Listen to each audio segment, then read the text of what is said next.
Oh, vous êtes là. Eh bien, welcome back to the cave. Donc c'est le retour des brocantes, des retours de brocantes, des retours d'Emmaüs.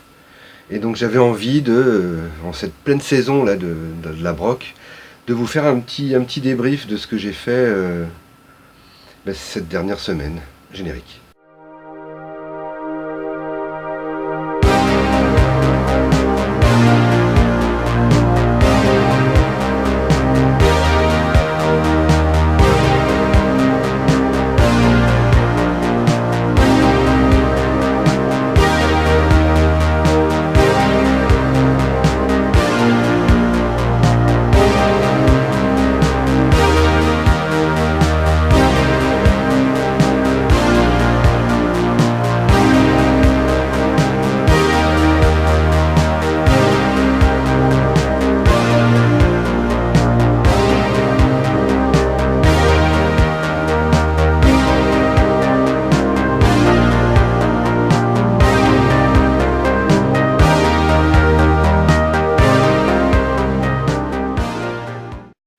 Alors petite broc de province, c'est parti. On va bien voir ce que ça va donner. C'est pas l'heure, hein, il est 14h, donc c'est un peu mort. Mais bon, on va bien voir. Des vieux pifs, des vieux Tintins, je vais essayer de prendre le Zara s'il est pas trop cher. C'est une brocante où on chine du vide. Il y a vraiment 4 stands qui se battent en duel, il doit y avoir 12 exposants. Si là il y en a un peu plus. Je sais pas si là-bas aussi ça. Bon. Voilà. Donc petite brocante de province. Donc pas grand chose. De la lousasse. Mais de la BD. Uniquement de la BD. Donc Tarn, Prince des étoiles. Une BD de Jean Dufossé, non Bernard Dufossé, non j'ai confondu à l'autre l'acteur. Et donc Tarn, eh bien c'est l'histoire d'un prince des étoiles qui est venu sur Terre et qui a fondé le Tarn. Enfin j'en sais rien. C'est joliment dessiné. Il y a un petit côté lucorian qui est sympa, des personnages qui sont bien chouettes. La BD sent pas trop le moisi, donc voilà, à découvrir, à lire. Ensuite là j'ai craqué pour ça. Rangers, avec cette couverture formidable. Donc ça c'est un cadeau pour Taillefer. Taillefer c'est un ami qui fait des brocantes dans le 78. Le mec, dans le 78 quoi, je veux dire, personne ne fait des brocantes dans ces endroits-là. Je veux dire, c'est pas possible. Le moindre pif-poche est à 450 €. Donc Rangers, lui il aime bien les militaires, donc c'est un beau recueil d'histoires de militaires. Donc voilà, avec des jolis. Mais rien que pour ce portrait de John Wayne, ça valait le coup. Ensuite, les aventures de Khazar. Donc c'est une espèce de Conan, Tarzan de l'univers Marvel. Donc tout ce qui est Haredi, c'est ça, Artima ou Haredi, si vous voyez, vous prenez. Il y avait un autre gars qui vendait des BD, des chouettes BD dans cet esprit-là, mais il les vendait 5 € pièce, alors que là c'était 2 €, donc bon, ça vaut le coup. Des graphismes à l'ancienne, avec des colos, une couleur... sérigraphie, d'ailleurs il y a une histoire de Conan dedans, voyez, donc on est dans le barbare, dans le poilu, dans le musclé. Laissons-nous tenter. Ensuite Pezzi. Alors les plus vieux d'entre vous connaissent peut-être Pezzi, les précurseurs de la bande dessinée, ou des petites images sympathiques avec la tête du personnage qui parle. Ils n'avaient pas encore inventé le phylactère à l'époque, donc ils ont dit tiens c'est lui qui parle, donc on met son petit... Voilà. C'est très chouette. D'ailleurs le personnage du capitaine, capitaine, vous n'êtes pas le capitaine, et bien si, ce capitaine là il est très sympa. Et ensuite, alors c'est surtout ça qui m'a fait triper, sur lequel je me suis arrêté, un album de Zara. Et oui.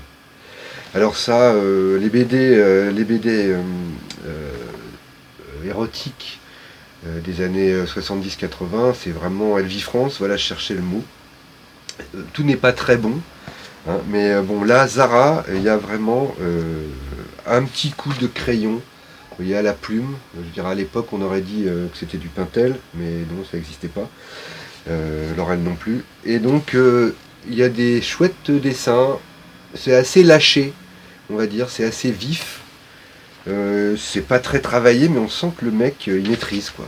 Vraiment, il maîtrise. Et bon, donc voilà, les Zara, faut pas passer à côté. Après, des fois, il y en a d'autres, ça vaut pas vraiment le coup. Donc comme cette brocante était un peu décevante, eh bien, 2 jours après, j'ai été chez Emmaüs. Et chez Emmaüs, j'ai trouvé des disques. Alors là, un bac de disques pourris des valses de Vienne à Enrico Macias. Et au milieu, 2 disques de soft rock, plutôt sympa. Donc voici Don Felder. Donc le mec, on sent bien que il aime pas que les Gibson. Et c'est l'ancien guitariste des Eagles qui s'est barré assez rapidement pour faire un album. Et musique.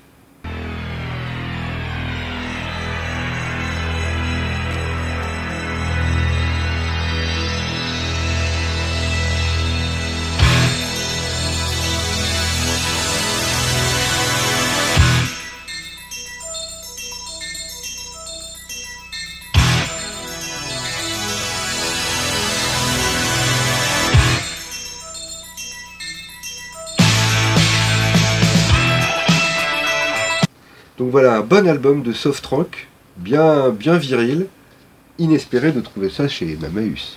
Ensuite, deuxième album, Player. Alors là, quand j'ai vu ça, j'ai fait wouhou. Non, j'ai pas fait ça du tout, j'ai fait Et en fait, c'est pareil, un groupe de soft rock, il y a un mec qui a lâché sa collègue, de la fin des années 70. Pareil, très West Coast, belle mélodie, musique.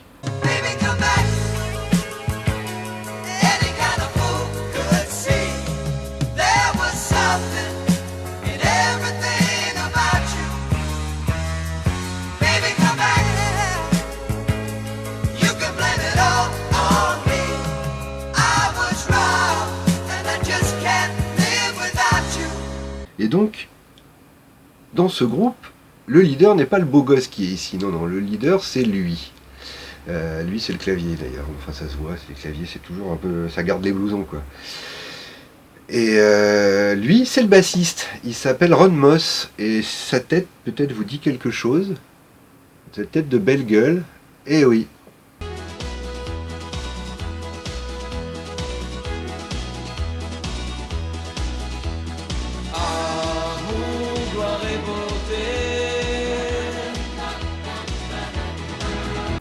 Voilà, il a joué dans Amour, gloire et beauté par la suite.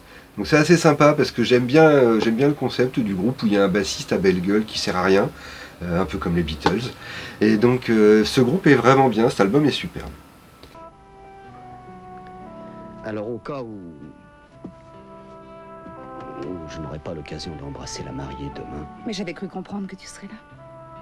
J'y serai, mais je ne sais pas encore si je vais pouvoir rester. Pourquoi ? On ne sait jamais. Alors, au cas où on se manquerait.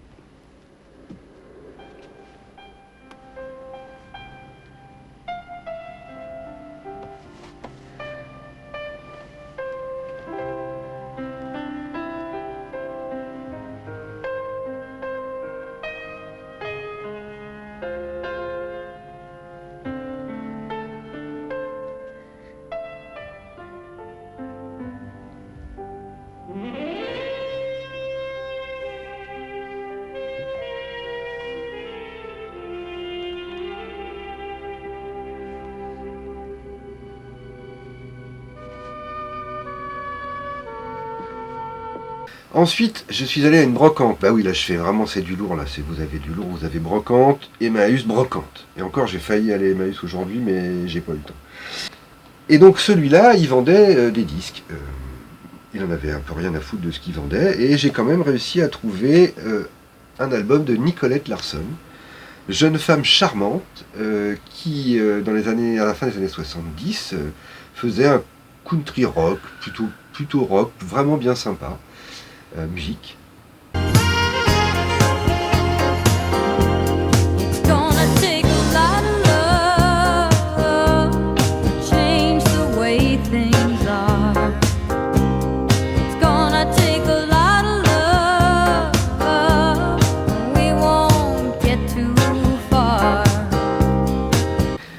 Voilà, donc Nicolette, super, hein, copine de Neil Young, de Michael McDonald et de toute cette scène un peu cow-boy, donc vraiment adorable. Très bon disque, je suis très content de l'avoir trouvé pour 5 €. Ensuite, j'ai trouvé une bande originale de film. Jacques Darnay vient de bénéficier d'une remise de peine. On a besoin d'informations sur lui. Et on veut les diamants. Avec le pépère Alain Delon, n'est-ce pas? Si jamais on doutait que c'était de lui, avec lui, sur lui, hein, et même derrière. Ah non, derrière, il n'y est pas! Non! Il n'y est pas! Il y a quand même Pierre Mondy, François Perriand, Pareillo, Andrea Ferrol, Michel Beaune et Marie-Christine Descoir qui est, je crois, nue. Donc ça, c'est cool.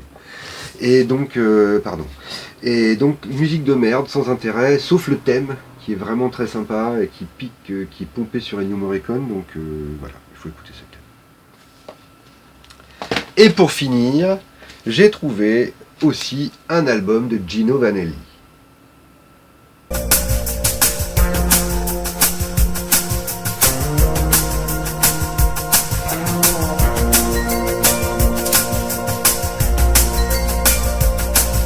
Gino Vanelli, musicien de rock américain d'origine canadienne, qui s'est plutôt influencé dans le jazz rock et qui au début des années 70 avait des cheveux très longs, était comme et jouait vraiment un jazz rock vocal plutôt de bonne facture. Il a fait un peu de la soupe sur la fin, mais là, Wild Horses est un morceau formidable.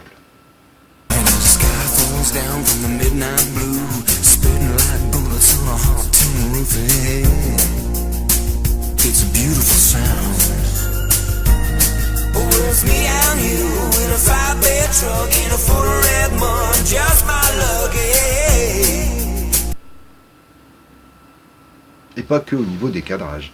Voilà, donc j'aime beaucoup cet album qui est un peu tardif et je pensais pas le trouver un jour comme ça à 5 €, non 4 €. Ça vaut le coup, c'est des prix quoi. Donc merci de m'avoir suivi et puis à très bientôt, hein, parce que la saison n'est pas finie, donc on va en refaire d'autres.